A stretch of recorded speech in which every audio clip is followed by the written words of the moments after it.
What's up, YouTube? What's up, Spreaker? This is probably going to go up on Spreaker also. So, guys, welcome to the show. This is basic coverage of the wild card weekend. Big weekend, right?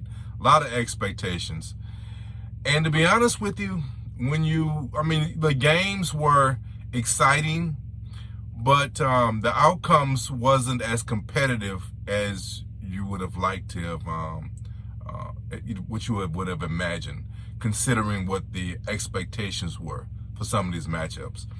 And I just, to be honest with you, the only game, I know the Dallas game was semi-close, right?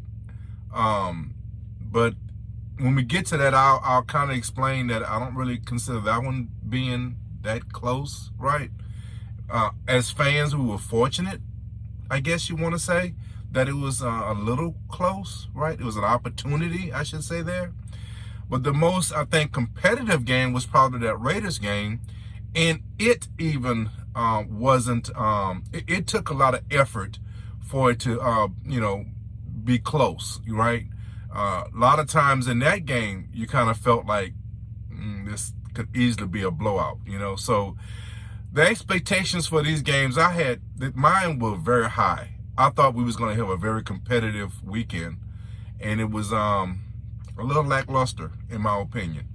So let's go through these games. I guess we'll start off with the Raider and the Cincinnati Bengals. So when I spoke to you about that game, I told you the Raiders, really their formula to winning this game and to be competitive in this game was to play clean. Okay, we needed, as a Raider fan, right? We needed no turnovers. We needed to reduce penalties, right? And that's not what occurred. We had some key turnovers. We had a situation that I don't know how it occurred, that kickoff where it wound up being on the 2-yard line that just paralyzes a drive, starting off at, inside the 5 on a kickoff, But, Cincinnati came out hot. They, played a very good game. And we fought back. The Raiders fought back. I think one of the biggest problems with the Raiders in that game was I don't think we committed to the run as much as I would have liked us to. Another key to the game, I told you, was that our running game needed to run some clock, keep this potent offense off the field, okay? And we didn't achieve that. First drive, we went down, and another key I told you was we needed touchdowns and not field goals, right? Well, first drive, right? Did a great job getting down the field, like we do a lot. We do that a lot, but we don't know how to finish.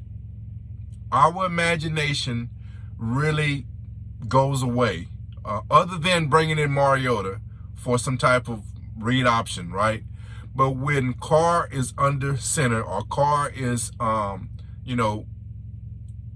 center, or, lined up as quarterback, in other words. I'm struggling to figure out how to say that. But basically, with Carr as the quarterback, the plays that are drawn up have lack of imagination, okay? We really rely on good run routes. Blocking has to be on point. Everything has to go just right for us to score a touchdown in the red zone, okay? And it happens, right? But there's so many times when, a good defense schemes well against what we're trying to run, and we bog down and we settle for field goals, okay? Let's look at some of these other playoff teams. Kansas City, great imagination when it comes down inside the red zone. Buffalo, who else? I don't want to get bogged down in that, but still, you get my point. bad play calling, bad imagination, right? And that's why I'm glad our offensive coordinator is no longer on the team. That's what I'm glad about. So we didn't. First part of this game, was pretty much, dominated by the Bengals. That one pass, I went over that in the other video. That one pass with the whistle, that was a bad call. It shouldn't have been a touchdown. You don't know what was going to happen after that, but that's not what lost the game. That was in the second quarter. We had plenty of time to recover from that. And, in some aspects we did, because it boiled down to being basically going for the tie with plenty of time on the clock, 40 seconds, quite a few plays, first down with at least 40 seconds or so on the clock. And we had plenty of shots to get it in the end zone to tie it up, and we just couldn't achieve it.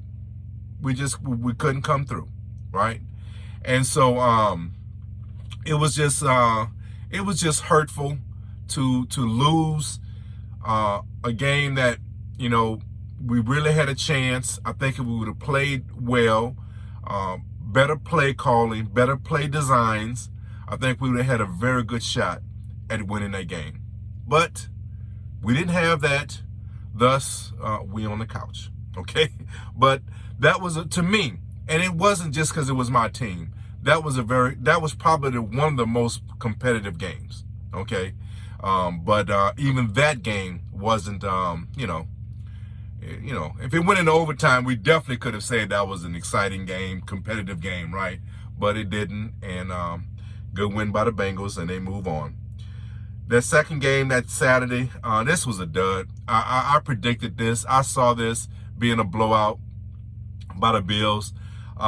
New England, they did well for what they were.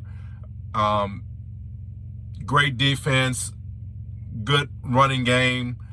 You just asking the quarterback not to screw it up. But when it comes to this point of the season, playoff football, you have to be, you have to have a little bit more than just regular. You have to have a little extra, and they don't have that. They don't have that X factor, So I predicted this could have easily have been a blowout, and it was a 30-point game, and really wasn't that close. The Bills just had too much defense, too much offense. You know what I'm saying? They kind of had it all, right? They're gonna be it's gonna be an interesting matchup down the road. So good win for the Bills. New England just wasn't. They just didn't have that X factor, man. They didn't have that oomph, right? So the Eagles and the Bucks. So I was a little disappointed in this game. I thought the Eagles would be a little more competitive, and it was just obvious that, Tampa Bay was a much better team. They just had too much for them. The little running game the Eagles was able to produce just wasn't. It was just a ripple in a pond. It was, it was really nothing, So, despite the issues I thought might be a problem for the Bucks, there wasn't. Eagles defense just could not stop that offense. It just was very, very disappointing. I really was looking for the Eagles to at least be a more competitive matchup for them, and it wasn't. It really wasn't. It was pretty much a dud. It really was. Sunday game, 49ers and the Cowboys. So this was another game. On paper, it looked competitive, but let's be honest. Let's really be honest. And there's a lot of discussions about that last series of plays and this, Let's truly be honest with ourselves, okay? Cowboys was fortunate to even be in this game. You know what I'm saying? Jimmy G allowed the Cowboys to get back into this game, okay? I think if the 49ers run the ball more in the early part of that fourth quarter, I don't think the Cowboys even come close to mounting a comeback. That interception was a horrible play by Jimmy G. That was horrible. In that position, you can't do that. You have to take care of that ball. And you have a running game that was pretty efficient, right? Run the ball, safe passes, understand where you're going with the ball, in those situations. No chances should be taken in those situations, And he allowed Dallas to get back in the game. And Dallas did a good job. They, took advantage of those situations, got back in the game. And this, to me, despite being pretty much beat pretty well, right, they got back into it, right? So there's a lot of conversation about that last drive and really the last play, right? And the lack of preparation. I think that's what it boils down to, right? I don't really think they was prepared. The Cowboys wasn't prepared for what was necessary to, get another playoff, right? Now, there's been some debate. I've had debate with friends about this. My contention is this. I think it was third down, might have been second, whatever the play was, right? And you're trying to get a first down. Once you get that first down, why doesn't Dak just go down and give himself up? The extra seconds that it took to him to get those extra yardage, right, would have been crucial for them lack of being efficient in allowing the officials to spot the ball. So if you just think about this part, for one thing, okay, you want to run the ball, fine, run the ball. Personally, I think you passed the ball in that situation. I think you passed the ball. And maybe I look like a design run to me.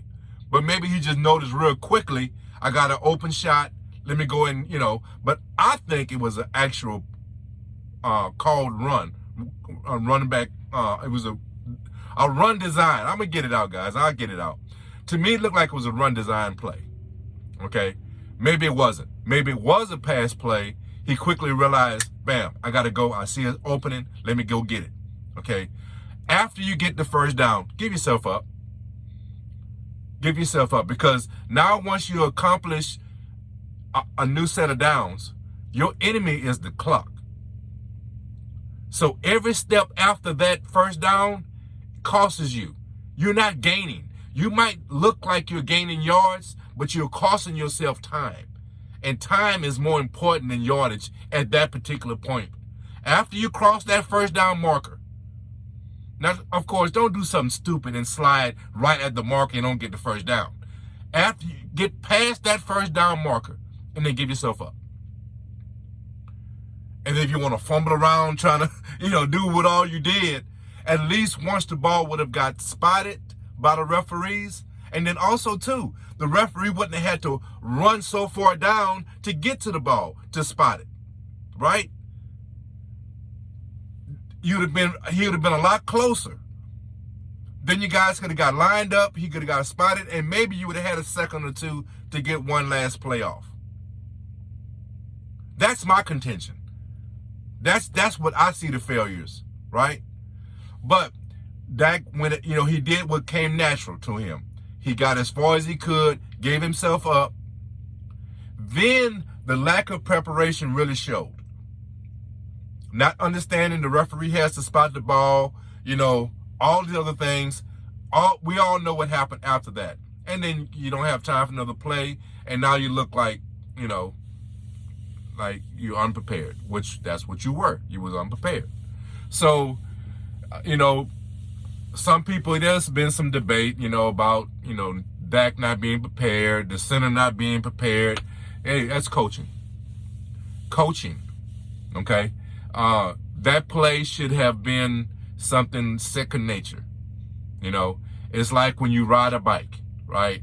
When you first learn to ride a bike and you got to think about what you need to do It looks a little awkward, and you go, oh, okay, yeah, I got it.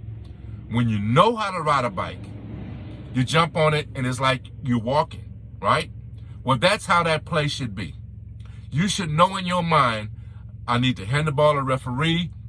He has a spot. We have to get lined up. Let's go. It has to be second nature. All right? That's coaching. You could have referees at practice running the play over, and trying to get you to learn it, right? But that's something you have to have. It has to be second nature. Because every time you think about what I have to do, costs you a second or two. When you know what you have to do, then you are more efficient and you have a better opportunity. But my contention is, I have two issues with that. The whole conversation. A, he should have got down earlier and conserved time. But more important than all of that, you had multiple opportunities in this game to play better and not be in that situation. That's where you lost the game. You lost the game in the meat of this game. The second quarter, the third quarter, the first quarter. That's where you lost this game. The 49ers outplayed you. Okay? Dallas, please get this in your head. Okay? You did not lose this game on a last minute fumble, whatever, blunder, right? That's not why you lost this game. All you saw at the end of that game was the lack of preparation for a certain moment. That's not what I'm trying to really preach it to you so you can understand. Because if you're going to focus on one play and say that's your problem, you're missing the big picture. The big picture is you are not better than the 49ers. Understand what I'm trying to get you to understand. You were not better than the 49ers. Newsflash, you were probably not, let's see, you had, you may have been better than the Eagles. You wasn't better than, you wasn't better than the 49ers. We know that, okay? You wasn't better than Green Bay, all right? You wasn't better than Tampa Bay. You're not better than the Rams. You're not better than the Cardinals. I'm up to 5 teams. So understand this. You are not as close as you think you are. That's the point I'm trying to get you to understand. And this is not shade. I'm not trying to downgrade your team. I'm not talking trash. Okay? You are a good team. You are a playoff team. But you think that you are the second, third, you are in the top 5 of this league. You are not in the top 5 in the NFC. Do you understand that? You get that? That's the point I'm trying to get you to understand. That one play, that one series of plays didn't cost you the game. It cost you an extra opportunity. It cost you one more play. One more play does not guarantee you win that game. Do you understand this? So stop harping on one play. Understand, your coaching staff does not have you prepared for a whole game. Not just for one play. That's what's frustrating me about these Cowboy fans. You think that you are just, hey, if we just practice that play better, if we got that play better, if Dak would did this, if McCarthy would have did this, we would have got one more play off. That does not guarantee you the win. You lost this game in the first quarter, the second quarter, the third quarter. You was fortunate in the fourth quarter that Jimmy G gave you an opportunity to get back into this game. And I'm getting highly emotional and, flamboyant and all this stuff because y'all are hard-headed.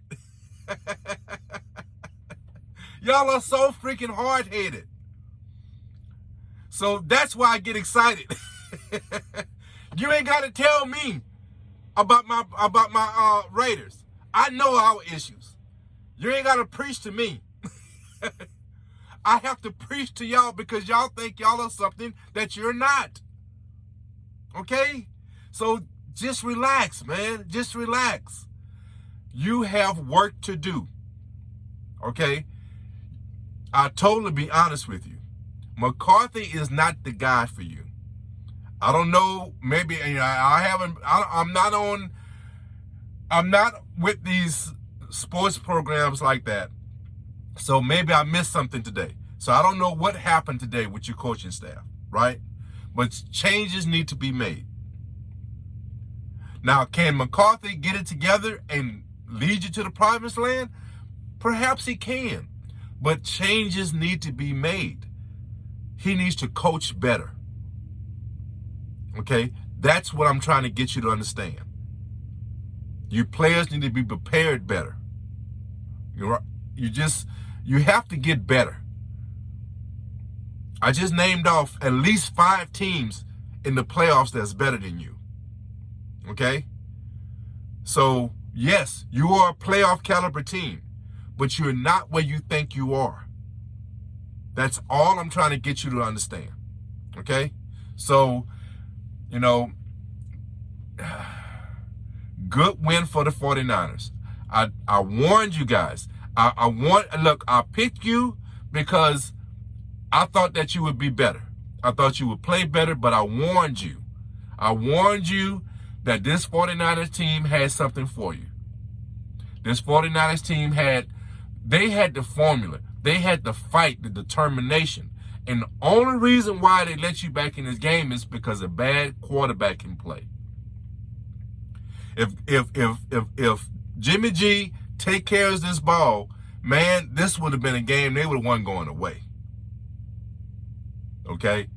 49ers, that was a good game by you.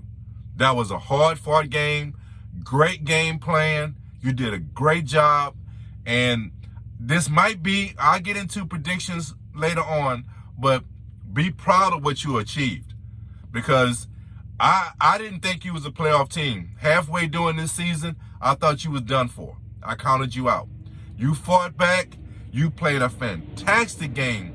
Week 18 against the Rams, that was a fantastic game. And what you did, you came down to Dallas, to Arlington, I should say, and you put it on Dallas. Despite how close this was at the very end, you put it on Dallas. So you have to have some pride in what you did. So, good win for the 49ers. We get all caught up in Dallas and what they didn't do. Let's talk about what the 49ers did do. They came in Arlington and they put it on Dallas. They did a very, very good job.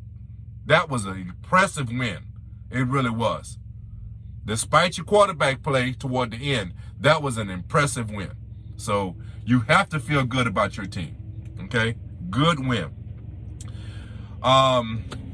So the last game on Sunday, did I cover? Yeah, I covered that one. Okay. Last game on Sunday, the Steelers and the Chiefs. Another game I kind of predicted would go this way. This game kind of sort of looked like it was close, but when you really look at it, man, that wasn't a very close game.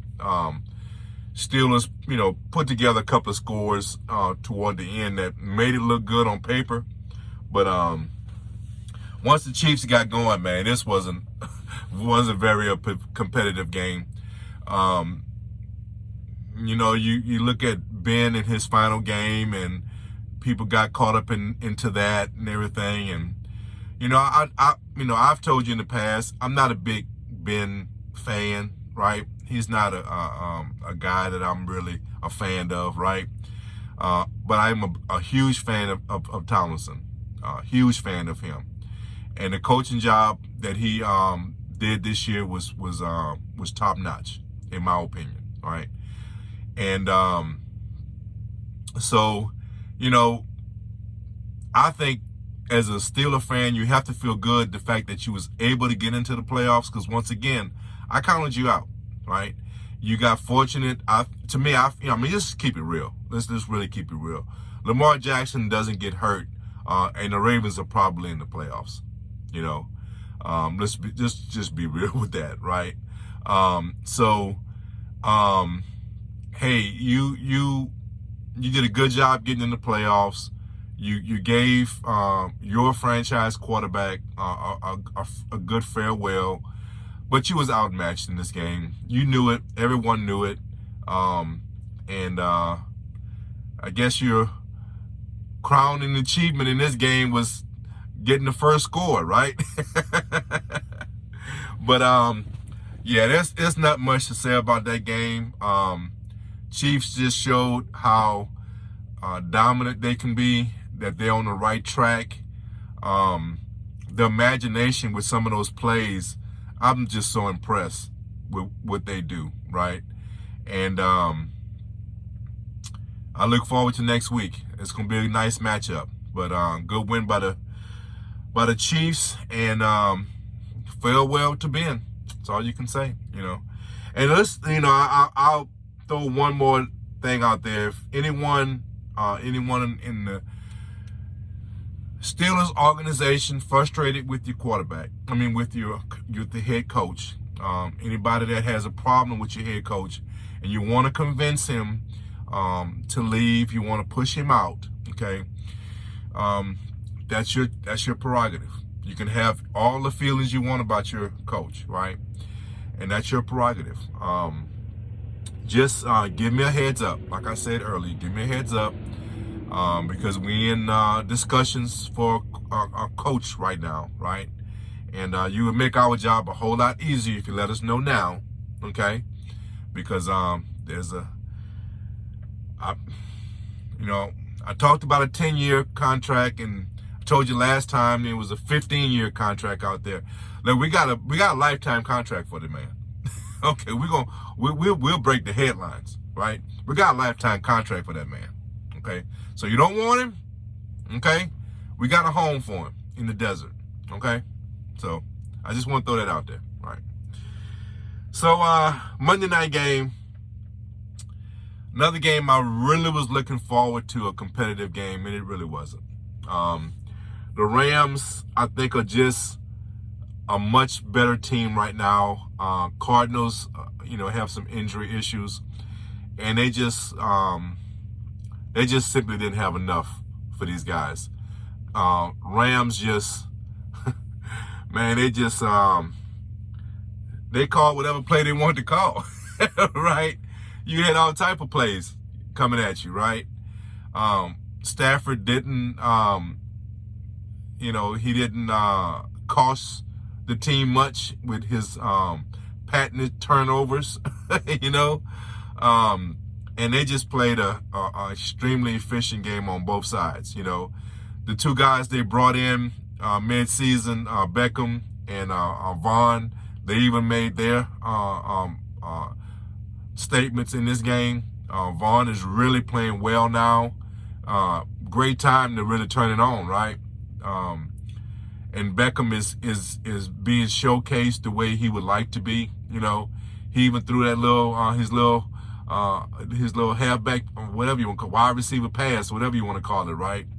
So these guys are firing on all cylinders right now, and they're gonna be a tough out. They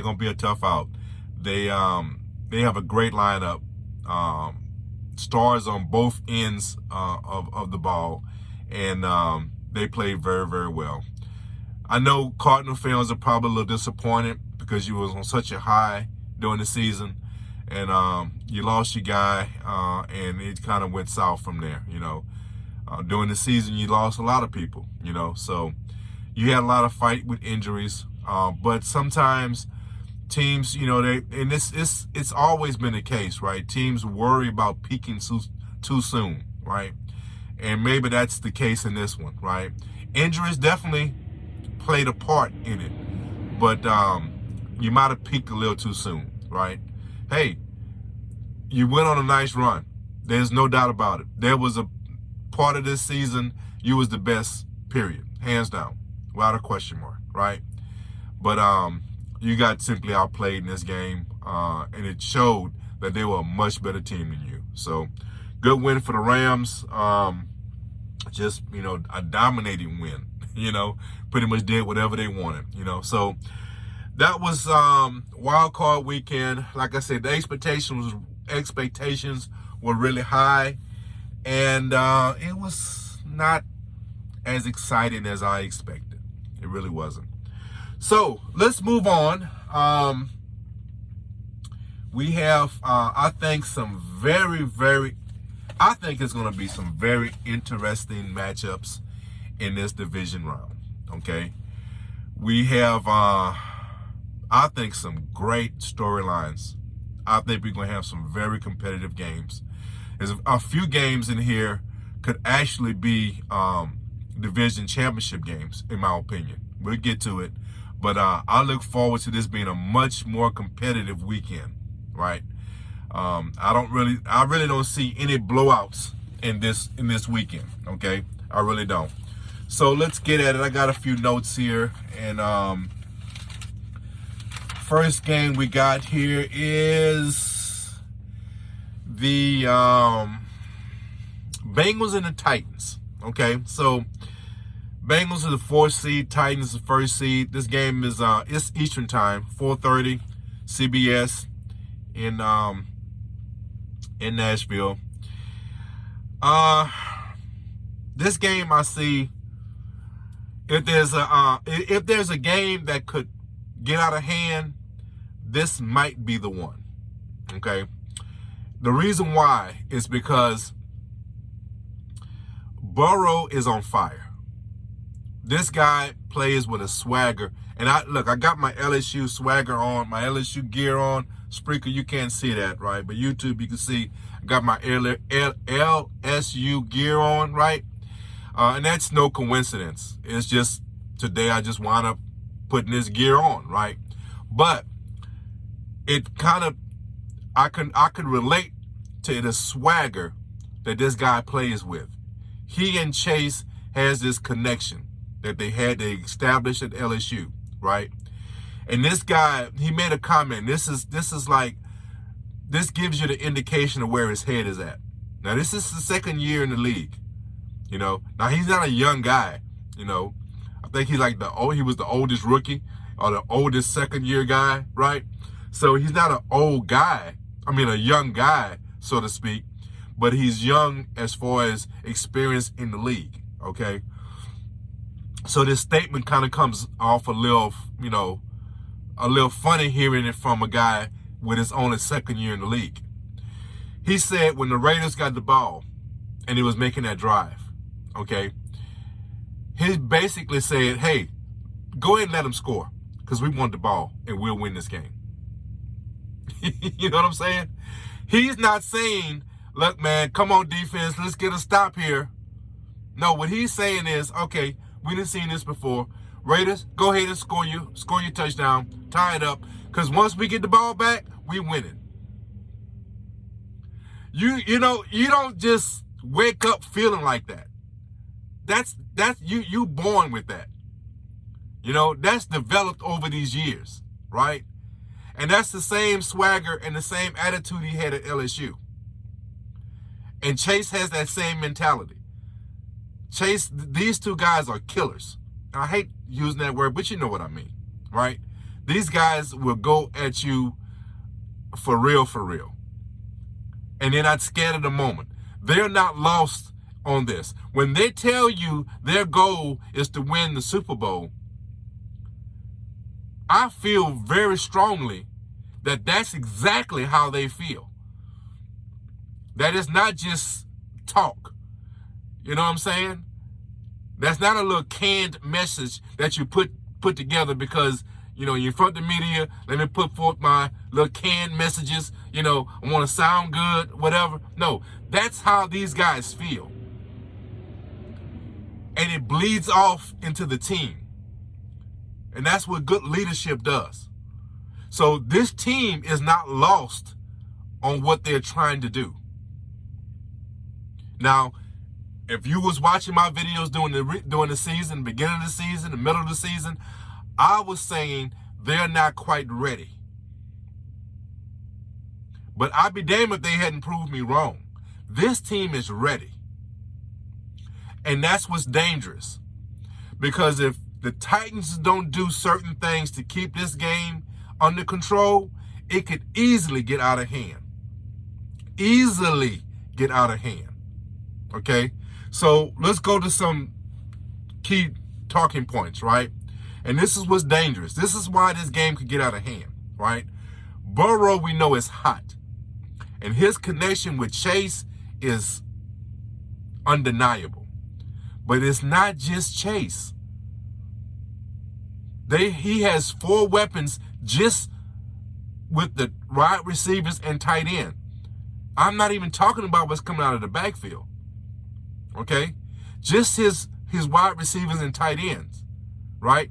He has 4 of the best. Okay? So it's not just Chase. And the problem the Titans have a decent defense. But check this out. Where the weak link of this defense is in a pass defense. They rank 21st in the league in receiving yardage. That's not good. They're ranked 21st yards per play in the passing game. And the Burrow and these Bengals feast on big plays. And they rank 31st in the league in giving up big plays. It's not good. It's not a good recipe. Okay? They rank 28th in the league in passing touchdowns. That's a recipe for a blowout. Now, what can help them? What can really help them is kind of like what I was telling you what the Raiders need to do. And that's run the ball. Eat some clock. Keep that explosive offense off the field. That's their saving grace. Okay? That's what they're going to depend on. That's what they have to depend on. You really, really need to have, if your running back isn't healthy, if Henry isn't healthy, and that's a big question mark. And maybe it was announced today, I don't know, but I think it's still in question on whether or not he's going to start. And even if he starts, is he going to be effective coming back off this injury? Because they need this running game to be effective. They need that. And if the other saving grace is this Bengals defense, especially the defensive line, has some injuries. So there is an opportunity there. Okay? If Henry could come back, and even if Henry doesn't come back, the 2 guys in his 2 replacements, if they can get this running game going and take advantage of the injuries to this defensive line of the Bengals, they might have a shot. If they can keep this game close, maybe they might have a shot. But there's a lot of maybes in that statement. And I'm telling you, the Titans, the back end of this Titans defense, if they do not show up, I can easily see this being a blowout. I can easily see that. Okay? Bengals are 4th ranked. Titans are the 1st ranked. But I'll be honest with you. I do not see this as the Titans as a favorite in this game. I really don't see it. I can easily see the Bengals blowing this game out. So that's the way I see it. I see the Bengals winning this game, right? And that running game for the Titans don't get going, and you're going to depend on the passing of Tannehill, oh, you in trouble. That's a recipe for disaster. That's my opinion. That's my opinion. Next game on Saturday, 8:15 on Fox, the 49ers and the Packers. So this game could be very interesting. I got a whole bunch of notes on this game, right? Because this game could actually be a little competitive if some things occur, right? But there needs some things to occur, right? If I don't know what this dude is doing. So if I apologize, guys. The guy was walking up to my truck. I didn't know what he was up to. Anyway, I apologize for that. So the 49ers,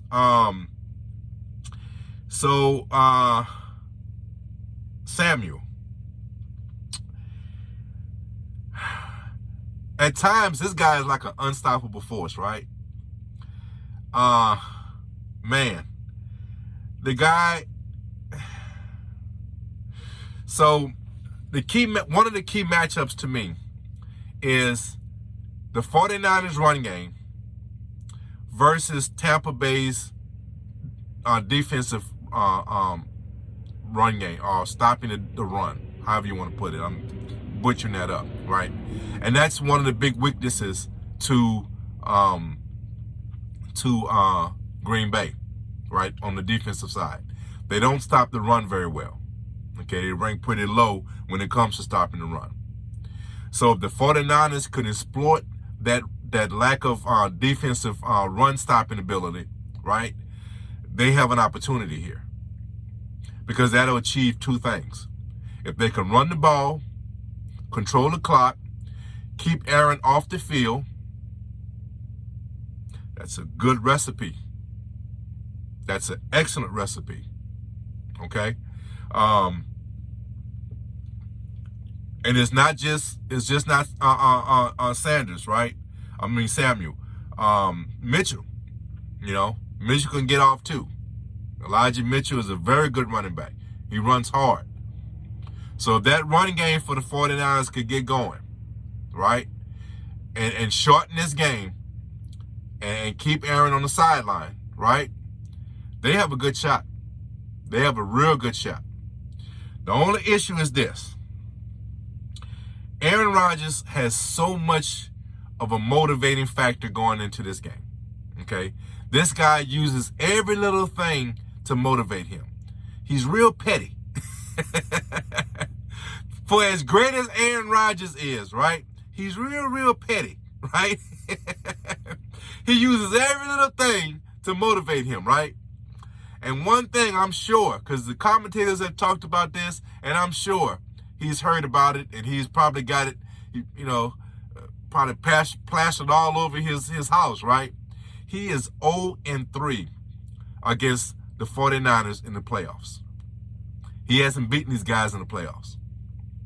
So, there's been rumors that he might not be back with the Packers next year. This might be his last shot to beat them as a Packer. I don't think that's a huge motivating factor for him. Okay? That's a huge motivating factor for him, right? So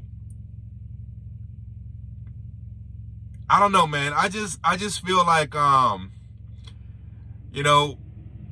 he's highly motivated. 49ers have some injuries they're dealing with, right? I think one of the biggest, man, is Warner, linebacker, right? That's a huge injury to that team. That's a big injury to them. Bosa has, I think he has concussion issues, right? So you won't know that till playing time, right? Whether he's going to play. That's a big issue, right? Those two guys are two big keys to that defense, right? And against a motivated Aaron Rodgers, you need all of your guys on point, right? So, I'm going to go ahead and go with the Packers in this because of those injuries. Those injuries, I think, are going to be key, okay?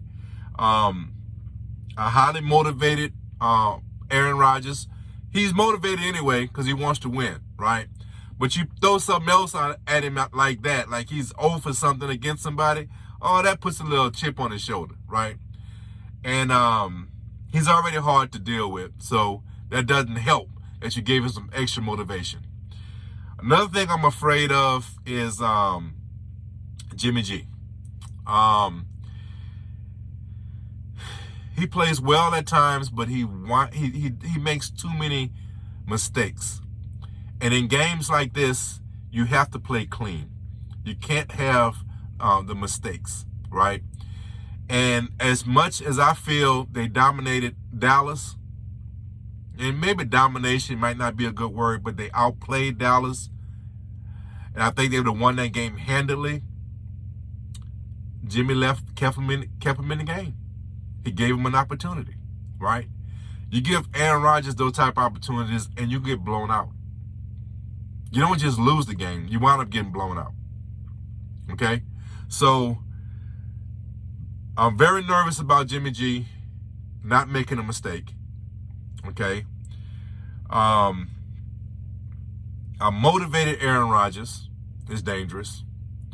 Injuries to the 49ers in Weber and Warner and Bosa. I'm going to go ahead and give the Packers the edge. I'm going to go ahead and give them the edge in this game. But I do see a path to victory. If that running game for the 49ers could get going, boy, oh boy, this could be a very interesting game. That could be a very interesting game. And look, on top of that, all right, like I said, Green Bay doesn't defend the run very well. So I'm not just saying something that just a pie in the sky, right? The 49ers can hang their hat on that running game. There's an opportunity there. So I'm picking Green Bay, and I'm pretty convinced with my pick, right? But I do see a path to victory. I do see a path to victory for the 49ers. I just don't think it's going to happen. But I hope we get a good game there. I really do. That one could be, and that's what I'm afraid of. If we get a blowout, which we might not. I mean, the Bengals, I think, like I said, they're not lost in the moment, right? And I explain how I see that game could be a blowout. Let's hope that the 49ers, let's hope they get a running game going and that Green Bay game is interesting, right? Because we might wind up with 2 blowouts on Saturday. And we don't want that. As football fans, we don't want that, right? But let's just let's hope that that's some competition there, right? And I feel we're okay. I think it's going to be some competition. I don't think it's going to be a blowout, but I'm still going to go with the Packers with that one.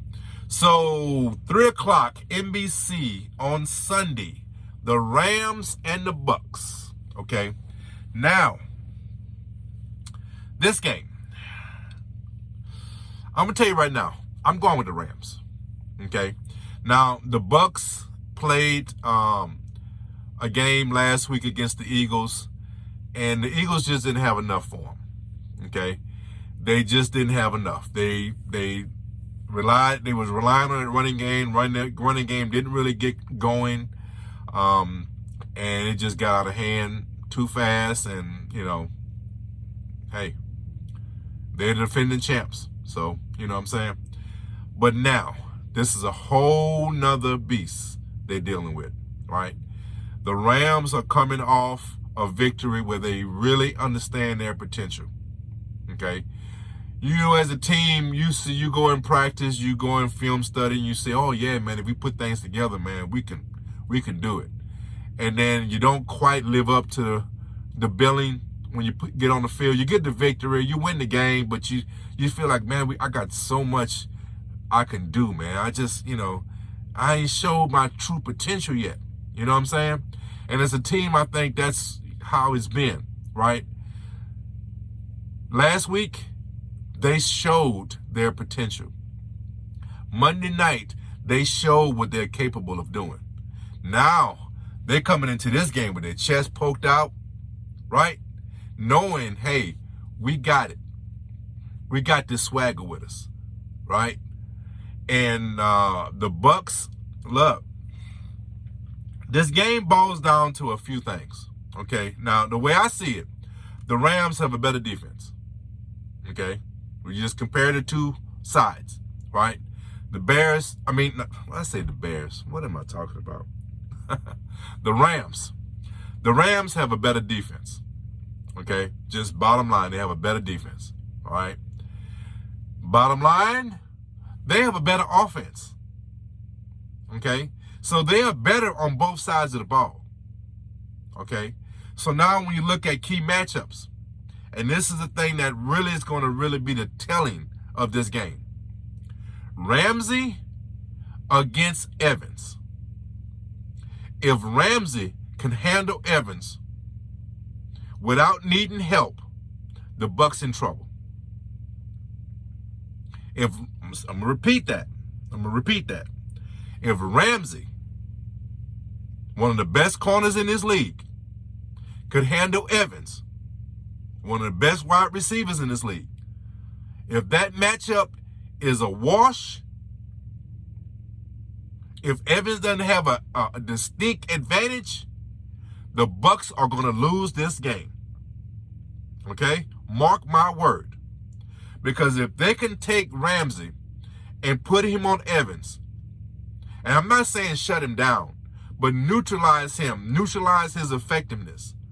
Don't allow him to just go off, right?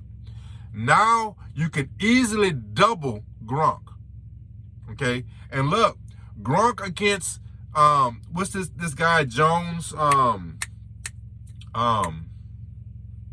forgot his first name.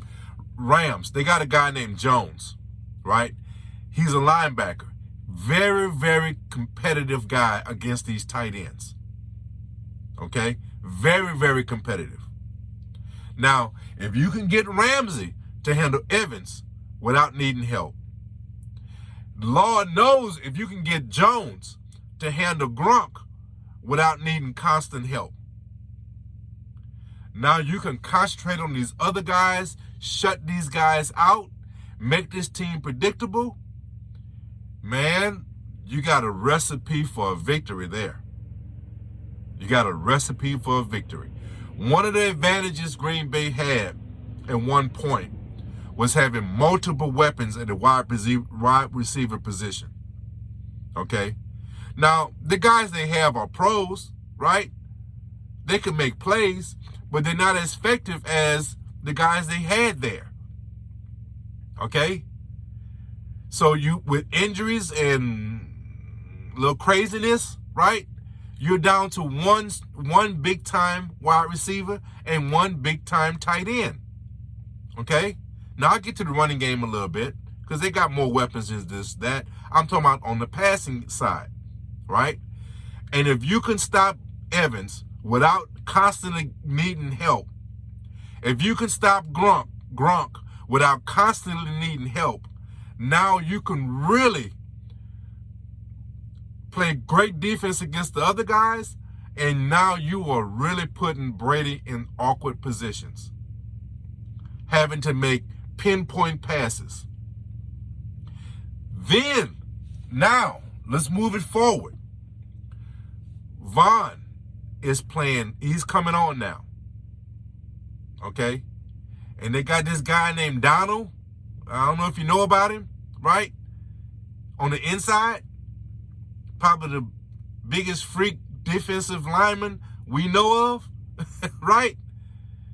Now, if you have these guys causing Brady to hold that ball a fraction longer than he wants to, we know Brady is not elusive, right? He's not elusive. Hey, man, that's a recipe of shutting down this offense, okay? Now, saving grace for them, saving grace for the Bucks could be if they can get this running game going. Now, I heard Fournette, there's a possibility Fournette might be coming back, okay? That would be a big plus. That would be a huge plus, okay? If they can get that running game going, right? Then you have an opportunity to get Gronk going, because now Jones has to not only worry about his coverage responsibilities, but also he has to, worry about his run stopping responsibilities, right? Now you can get Gronk going a little bit better, a little bit easier. But if you can't get Fournette going, or whoever's going to be running the ball, right? And if, Fournette is the most efficient runner that they have, both running the ball and coming out of the backfield. So if he's not there, that's going to be a huge problem for the Bucs. So that's what I'm looking at. I'm looking for whether or not they can get this running game going. Because if they can't get that running game going, there's going to be a problem. There's going to be a problem. So let's look at the other side of the ball, right? So the Bucs have not been playing great defense, okay? They're capable. We know that they're capable, right? But they are not playing good defense right now. And the Rams, they're feeling themselves. They are feeling themselves. Now, if Stanford could keep that ball, take care of that ball, right? If he could just not make mistakes, allow this offense to be efficient. They have multiple weapons. You got Odell Beckham playing very well right now. You got him playing very well. You got Shoney Michel running that ball out of the backfield. That running game is going very well right now. Okay? You got your Cooper Kupp, right? Playing very well right now. Okay? So the weapons on offense, they are there. I didn't even talk about Jefferson. All right? So, look, you have some weapons. Stanford, take care of the ball, man. You take care of this ball, and these Bucs going to have a problem. They're going to have a problem. Because now, if you put some points up early and not even allow that Buccaneers running game to even be part of the game plan anymore, like they used to say, you cooking with hot grease, baby. Okay? So, this is going to be very interesting, man. Because, the Bucs are the Bucs, right? Defending champs, right? You don't want to just cast them aside and count them out, right? But I see the Rams on the road. And I see a lot of things when I broke this game out, man. I saw a lot of things in this game that really leads me to believe the Rams got this victory. So I'm going with the Rams. I'm looking at the champions to get knocked off, right? And should be very, very interesting. Should be very interesting. Yeah, that's the biggest key, man. That's gonna be my focus, man. Evans against Ramsey. That's gonna be the biggest key to this game. Jones against Gronk. Watch out for those two matchups, man. Watch out for those two matchups. No turnovers. No turnovers. Oh man, I see the Rams with a victory. I really do. All right, capping off the weekend, 6:30, CBS. Now, I said it last week, and we were disappointed, right? They saved the best for last this time. I really see them saving the best for last, all right? The Bills and the Chiefs. So, when I looked at these two teams, and the way I do this, man, I do think about what happened in the past, but I look at what's happening right now. What are they doing right now? What are these teams doing right now? Okay? And these teams are a mirror of each other. Man, I promise you, if you just look at this objectively, right? These two teams are a mirror of each other. Okay? Their defenses are so similar. They are so similar. Okay? The offenses, right? Again, the quarterback play, they're very, very similar. You know, you take your biases out, you take your favorites out, and just look at their play. They're extremely, extremely similar. Look at the play calling. Great imagination on both ends of this ball, on both sides of this ball. Great imagination with play calling, play designs. Okay? Great imagination. All right? Special teams. Again, very, very similar. Very similar. The biggest, I'll tell you, the biggest thing that might be the differences, okay? It might come down to whether Kelsey could take advantage of this defense. Now, they have a guy, Merlo, Matt Merlo, I think his name is. When I was breaking down, when I was looking at their tape, he kind of shined. He plays tight ends pretty well. But this is the best tight end in the league. Okay? You're playing the best in the league. He has everything. He runs routes well. He's big. He's strong. Great hands, right? Decent speed. He is the whole package. Can you handle him? Can you handle him? That's, to me, that just might be the difference in this game. And if the Bills can handle Kelsey, that might be the difference in this game. So, turnovers. Whoever could avoid the turnovers. It's going to be the small things in this game that's going to make the difference. I think this is going to be a very, very good game. A very, very good game. And it might come down to those two little things. Will the Bills be able to handle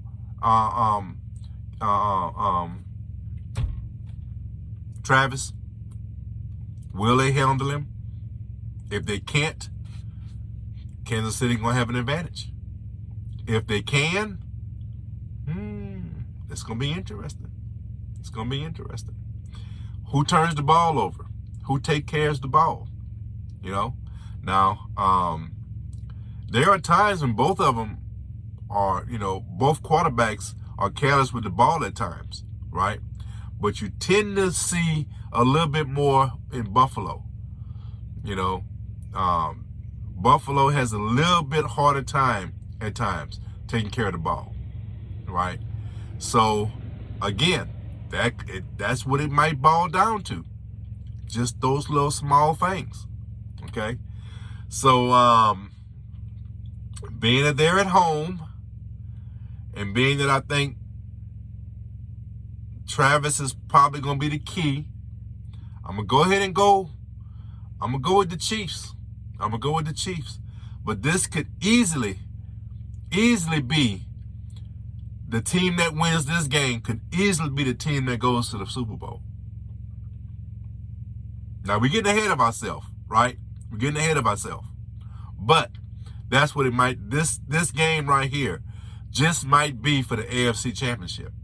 Might be. We'll cross that road next week. This game is going to be very, very exciting, I think. That's my expectations. And I'll be very disappointed if it's not.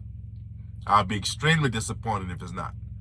Because I look at these two teams as, I hate to be repetitive, man, but I'm going to tell you how, you always look at something and you have your own expectations, right? When I initially went into this game, looking at this game, I immediately was thinking, okay, how the Bills are going to keep up with Kansas City. And as I start breaking it down, I'm like, you know what? Shit. How is Kansas City going to keep up with these Bills? And you got to remember now, look, Kansas City wasn't playing like they're playing now. But early in the season, Kansas City beat this team. The Bills beat this team. They beat Kansas City. And I think it was in Kansas City. Okay? I think they went on the road and beat Kansas City. I think. But regardless to where the game was played, they beat them. And I think they beat them by double digits. Okay? But, there's a huge but, right? Kansas City wasn't playing well at the time. That was a different team at the time. Kansas City is they're playing playoff ball right now. So I just eliminated that because it's been so long ago, right? That's been so long ago. But I went into this game thinking about the Chiefs. Hey, man, they got an advantage. And then when I started looking at it, I'm like, hold on. This is a lot closer than I think it's going to be. So my expectations is a very, very good game.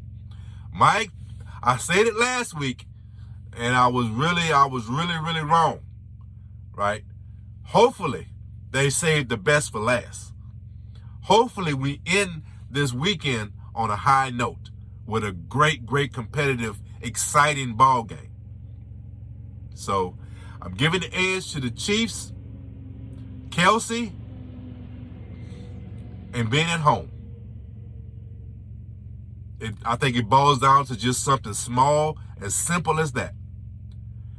And whoever wins the turnover matchup, whoever wins that turnovers, I think wins this game. It's as simple as that.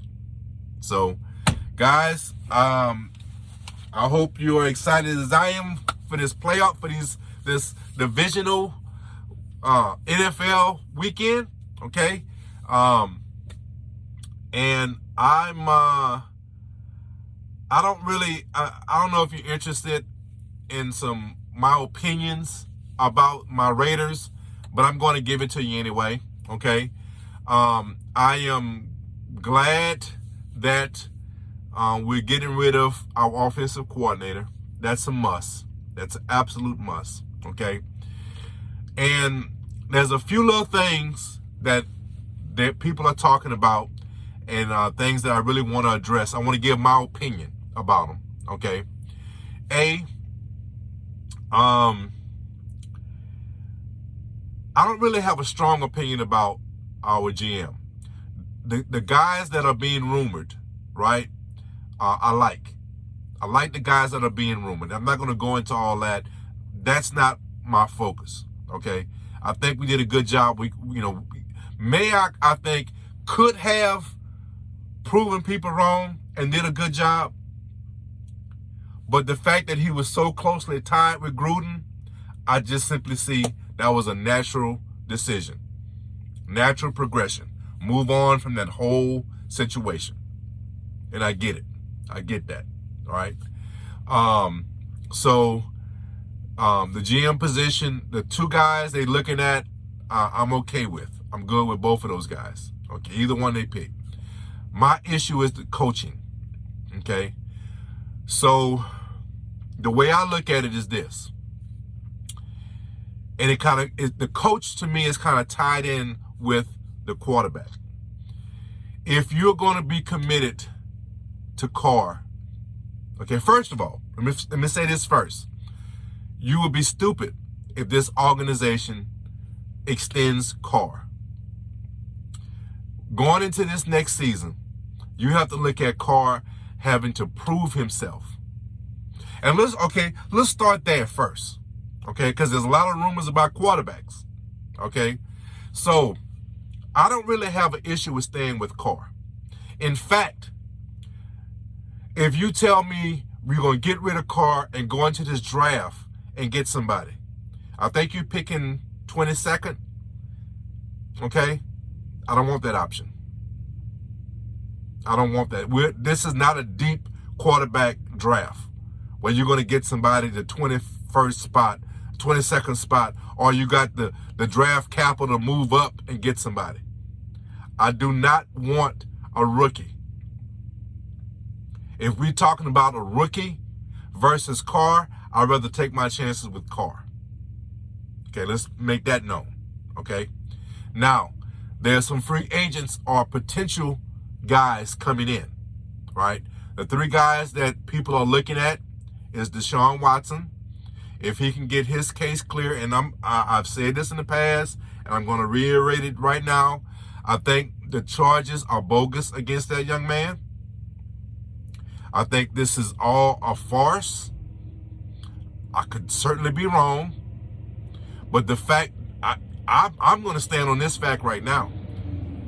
With all the cases that are out there, and the police hasn't moved to press charges yet, to me is a huge indicator that there's a problem with this case. The whole thing to me is about not allowing that young man to move. He made it known that he wanted to move, and the forces to be said, no, you staying where you are. So I have no problem providing these issues can be solved, that he become a Raider. Moving Carr to give him an opportunity would be the optimum move in my estimation. I would make that move all day, every day, plus on Sunday. Okay? I want that to be perfectly understood. Okay? Now, if it's proven to me that these allegations against Watson are true, then I have a different opinion. But the way I see it right now, that's the young man I would like to see quarterbacking my team. And I would move Carr for him. Okay? The other guy that I would move him for is, Lord have mercy, guy in Seattle. Come on, guys, y'all help me with it. Russell Wilson. I don't know why I got stuck on somebody else. But anyway, Russell Wilson. Okay? I would move Carr for Russ. Okay? I would move him for Russ. They're similar age, and I think he's more dependable. Okay? And I would make that move. Now, you're going to be shocked by this next statement I'm about to make.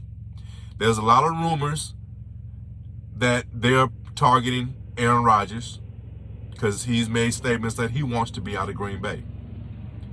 I would not make that move.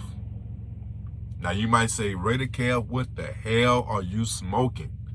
Put it down, sir. I'm sure that's what you would be saying right now. But hear me out. Aaron Rodgers, at best, has what, 3 years? 2 years? At his optimum performance? You have to feel he's on the back end. Even with these magical medicines these guys are taking, whatever Brady is taking, right? Whatever, at what, 3 years? 4 years? You really gonna tell me 4 years? Okay?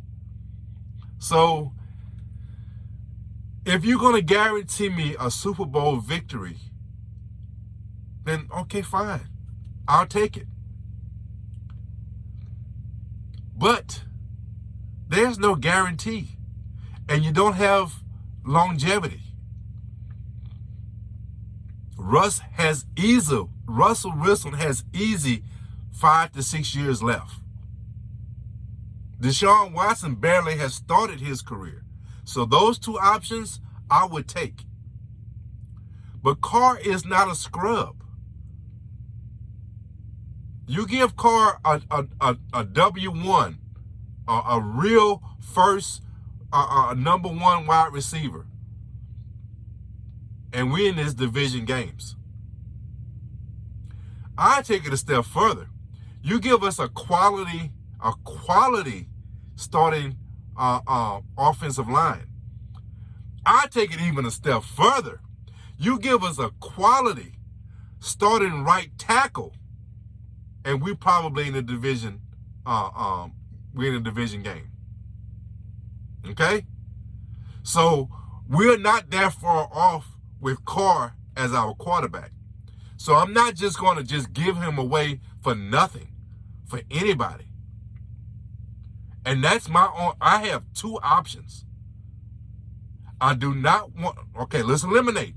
I do not want a rookie coming in. I do not want that.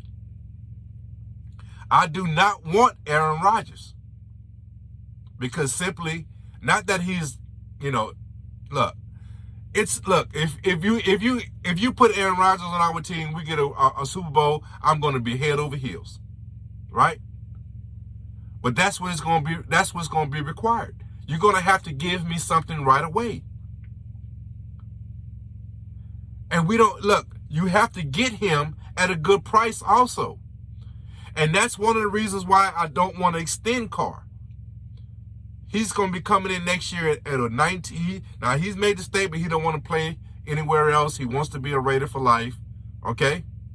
Fine. Play on your 19-year salary, $19 million salary for next year. Prove that you should be the guy. Let's see how this team develops next year.